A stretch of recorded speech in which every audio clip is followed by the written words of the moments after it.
welcome to this week's episode of Real God for Real People, where we talk about how a real God desires to intervene in our real situations that we struggle with every day, and sometimes how He has placed people in our lives to kind of help us through these situations from a biblical perspective. And so glad to be able to jump back into the pod with you guys this week and just talking through, hey man, there's a phrase that I grew up with growing up, which was, hey, you gotta trust God, right? And when you're 17, 18, you ain't trying to hear all of that. But as I get a little older, I'm starting to understand a little bit more of what that means, and also understand how God tends to function in our weakness, right? He functions in the places in which only He can move and maneuver and actually bring about what we would call success, but bring about the repentance that's needed in everyone's lives. Bring about the biblical success that is desired to see the world reclaimed back into its original glorified state, where we didn't have to struggle with sin, right? We didn't have to struggle with urges. We didn't have to struggle with temptations. But what I'm learning is the more I try to fix something, the more I try to get involved in a space in which maybe He's calling me just to pray, intercede, and just be a listening ear, the more I mess it up, right? And so I'm starting to understand every day a little bit more of what it means to wait and trust God. So I wanted to make a pod about it and just talk through, hey, why do we struggle so much to wait? And so I think right now what I'm learning in my own experience is sometimes, or a lot of times, if we're honest, we struggle to wait because we want to control everything. Like, we don't like, as a species, as a race, as a people, feel like we're out of control, right? Literally, when life hits us with some type of trauma or circumstance, that's probably the only time frame where we're looking for something else to remove our control, because we can't understand or logicize how this terrible event has happened. And that's why most of the time when people are grieving, you may see some type of substance abuse like alcohol or drugs, or trying to get a dopamine, let's be honest, high from different things, whether that be distraction with just lifting, or that be distraction with the opposite sex. But what does it look like for our response to be a little different? Where if we're going to look for comfort or a distraction, or for something else to take control in the midst of our hard times, what does it really look like to trust God? Like, in the past, I would kind of hear, hey man, we just got to pray about it. And that's cool. That, I don't think that's an incorrect answer. But I do think the scriptures even speak to, hey, prayer without works being dead. So I think there's like this tension here of prayer and waiting on God to give us some direction onto what to do in the wait. But I do think the issue, if I'm honest, for me personally, I don't always go to prayer first, right? I am ingrained as a fixer. If I see a problem, I want to fix it. And I think in this season, what I'm learning is every problem isn't mine to fix, right? Every issue isn't mine to correct. But I can always be a listening ear to people. I can always be a level of counsel, and I try to give as much counsel as I can based on the scripture, because, hey, man, I still got a lot of life to live. But I'm not always charged with fixing the issue. And I think the root of that sometimes is I am trying to depend on my own power rather than God's, right? I'm trying to be faithful to help someone in need, but God may be calling me to help them in a different way for the long term. And so a mentor of mine told me a while back, he was like, Shah, you have to take a long view on things, right? There's nothing wrong with jumping in and supporting, but there's something very different about taking time to wait and being sure to hear from God clearly and then acting, right? And so what I thought about is, hey, sometimes it's hard for us to wait or trust in these seasons. If we are honest, we're not really spending time with Him. If we're not spending quality time with the Lord to actually have confidence while we're in the wait, right? then of course we're going to have the temptation to get involved, to react, to help. And usually when we do that, sometimes I think the Lord honors our heart, but we don't see it always go well, right? And one of the things I was thinking about, and I'm reading it out of one of the books I'm going through right now, is how healthy am I spiritually to be able to hear God well enough to know when I don't need to get involved. And it's hard, right? When we're all busy, I have two kids. I'm going back to school in about a month, depending on when this pod episode airs, to finish out a program in a year. And man, I'm trying to serve my local church in full-time vocational ministry.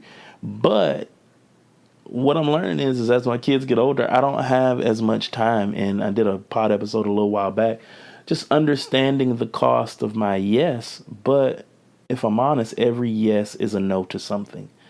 And I think the only way we can determine whether we're saying yes to the right things and no to the right things is to invite God in. And it was a book talking about having a loving union, meaning a loving relationship with God. And I tell my students all the time, hey, you become what you surround yourself with over time. And if we want to become more like Christ, this fancy word for that is sanctification. We have to spend time with Christ on a regular basis, or that will not happen. We will become some reflection of Christ, but we won't grow in our relationship to become more like him and understanding who he is, even when things go wrong in other people's lives and our own, if we don't spend time with him. And the example I told to a lot of my students was, hey, if you ever notice you're hanging out with a rough crowd for a long period of time, you don't recognize yourself, or others who have known you for years don't recognize you. And it's because you're becoming what you surround yourself with. You're becoming a different reflection of whom you're called to be. And forgive me, guys, I'm having some issues with this camera today. I mean, not this camera, this mic, so I'm going to put it on the other side.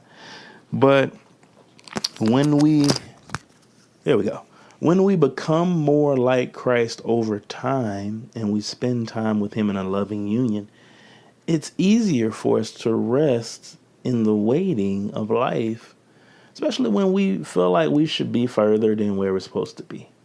When we feel like we're not doing things well, we can trust in the fact, man, I'm allowing the Lord to lead me, and he knows a whole lot more about where I'm going than I do. Right? And that's not easy. I think that's a daily thing. I think that's an hourly thing. But I think what it means to be faithful based on the scriptures is we trust and we allow him to lead us, right? And when we aren't doing that, we're not being faithful, but he is not faithless. And I just appreciate that, because in a world that's always changing, it's hard to just believe and not act. It's almost seen as if we don't act, we don't believe at all. But if we actually do take the time to pray and think long term, we actually are helpful way beyond just the short term actions. It's like if a person is in need and we just give them finances, which is fine, you allow the Lord to lead you in that. That's great for this hour's problem. But hey, they're still going to be hungry tomorrow. Versus it takes a different type of love to see someone struggling and, for instance, invite them into your house for a period of time, or see them struggling and try to work with them to put in an application to find a job, because they've never really done that before. They don't know how to present their best self. They may not even have the clothes needed for the interview. But if we're moving too quickly and we don't wait, in a sense, weigh the cost of how the Lord wants us to support those in need, we miss those windows and those opportunities to really be helpful long term. And I think the only way we can do that is because usually people don't share all that they're going through, is we have to wait long enough to analyze what's actually going on. And one of my books, not my personal books, but one of the books I'm reading right now, It talks about when going through therapy sessions with folks, you want to understand enough of what's actually going on before you try to walk them through how to apply the scriptures to solve the issue of faith or the crisis of faith they're working through. And I didn't think about that until probably a few months ago. Everyone has a preferred story or how they see something being played out. And when that thing does not go according to the plan that they had, they struggle because it's like, yo, well, I thought this through. I thought God was with me and it failed. But when they redefine for themselves what success is, whether they have to do it with God alone or they do it on someone's chair, hopefully someone with some biblical premise, like they can begin to understand where their trauma or anxiety or struggles began. It began with their preferred story, what they thought was going to happen, and then how that didn't go according to plan and it built up some level of anxiety, right? Then possibly leading to some level of trauma. Now, guys, I am not a counseling professional. I am learning every day. I have a lot of friends that help me in a big way to fill in some gaps. But this is a 30,000 feet idea of what happens internally when we fail to trust in God in the wait. When we assume our will is the route that we need to go. And then if we're honest, the conversations that we're having within our heart and our head at that time frame is God really faithful? How could he allow this to happen? How could he not give me the desires of my heart? Without realizing God may be withholding some good things from us because he realizes we're not going to use it for his kingdom. We're going to use it for ours.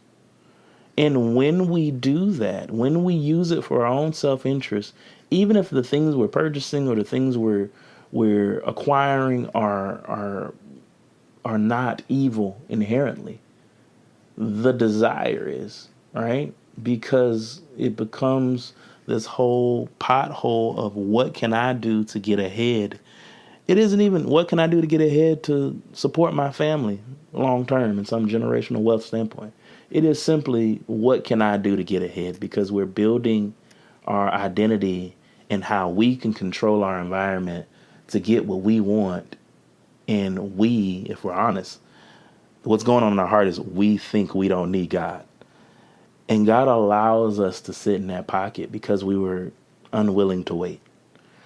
And so what I've been learning is man, when I'm spending time with him on a regular basis, in an intimate way, in the scriptures, in prayer, praying more for others than I am myself, that void that's in every person, but even in believers, of emptiness, of that's filled with like nothing that I'm trying to fill, is filled by his spirit. It's filled by confidence and faith in him.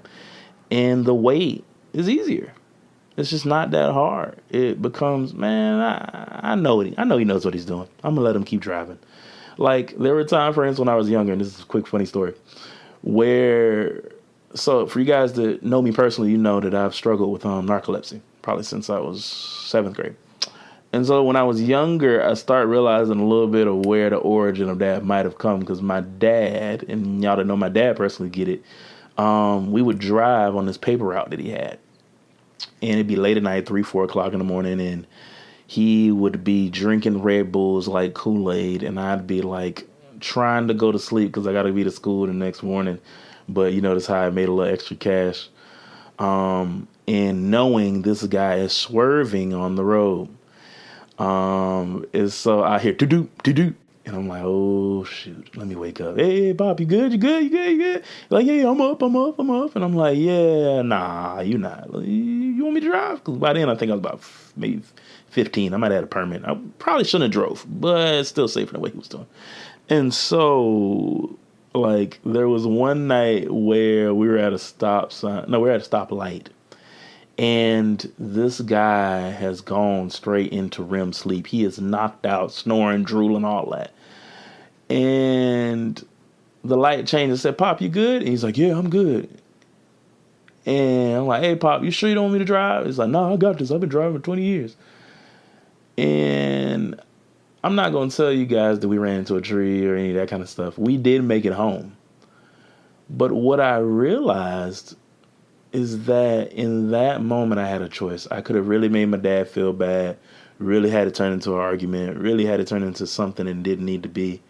Or I could choose to rest in the fact that, man, my dad had done this paper route more times than I could count at the time. He's probably learned his body pretty well. And the last thing he would desire to do is let harm come to me. I had to wait. Now, I'm not telling y'all I went into REM sleep. I did not. And just trust that my dad had his hand on the wheel. Now, though that story still is dangerous, still could have turned out any other type of way, we did not incur some type of turbulence or trouble on the route. He ran over quite a few cones, but we made it home safe. And I think the importance of waiting, and that's kind of why I brought up this story, is understanding God plans for us to make it home safe to him and to reign with him in heaven if we choose to believe in his son and his resurrection and confess with our mouth that belief. But that doesn't mean the waiting is easy. And I think as I think through it some more, there's a quote in a book that I really have enjoyed talking about. It's by this guy, Craig Rochelle. And the book is called Think Ahead for anybody who wants to read it. It talked about how he had desired to become a pastor and he had been told no, and he assumed in the area he was in that it was an easy yes, that this would be simple, that they need him more than he needs them. When he was told no, his preferred story was crushed, and he goes to his lead guy, and this is them, the association telling him no, that they won't ordain him, right? And so he goes to his lead guy, and as he goes to his lead guy, he's sobbing over his lead pastor. He's sobbing over all of this man's death as if life is over and he can't believe it, and maybe he's not called to this and all of that good jazz. And his lead pastor allows him to feel, which I think is really important. But then after he allows him to feel, he says something really simple. And he says, hey, you are going to overestimate what you can do in the short run, but you will vastly underestimate what God can do through a lifetime of faithfulness. And so what I loved about this is because this also, this shortened down a little bit more of the story that happened later, is that he overestimated his ability to solve the issue or solve the direction he was going. He was told no, and sometimes even God tells us no. But we never understand God's plan, not in its entirety. If we can trust while we're waiting in that period where he says no or even not yet, and then trust that where he's taken us is a better place, not necessarily from a financial standpoint, but just from a purpose-filled standpoint. If we can trust that where he's taking us is a better place, man, we stop overestimating ourselves, right? We begin to underestimate ourselves, and then we begin to not underestimate God, right? And so that phrase, hey, you are going to overestimate what you can do in the short run, but you will vastly underestimate what God can do through a lifetime of faithfulness. I'm in a space now where I truthfully, guys, desire to walk in faithfulness and begin to see what God's going to do over a lifetime of that. I think that is what in this season, like for me personally, I'm called to. And that, I believe, for all of us is what makes the wait a little bit easier, is if we can see the long term and begin to simply be faithful where we're at, but also be faithful in everything that we do. See every conversation, every coffee shop moment, every phone call as an opportunity to plant biblical value. Man, it makes the wait less depressing and more exciting because we can see what God's doing through the life of his church, through the life of his people. And then two, we can live a life that never really gets boring. So guys, I hope this podcast is helpful. I hope these episodes are helpful. Really excited about bringing some more people on to talk about a few different subjects. And in this season, man, if you guys want to leave some feedback, you can find us on Preacher Man S on Instagram. We also have a private group, Real God, the number 4, Real People on Facebook. Feel free to DM any of those to get added to any of those groups. And then also, if you just want to go to school and leave us a email, our email is realgodforrealpeople@gmail.com. Once again, realgodforrealpeople@gmail.com. But every Tuesday, we're going to throw these out there, and I'm just encouraged by everything that's happening through them, and just ask you guys to leave some feedback and share it out if it's been a blessing to you. And talk to you soon.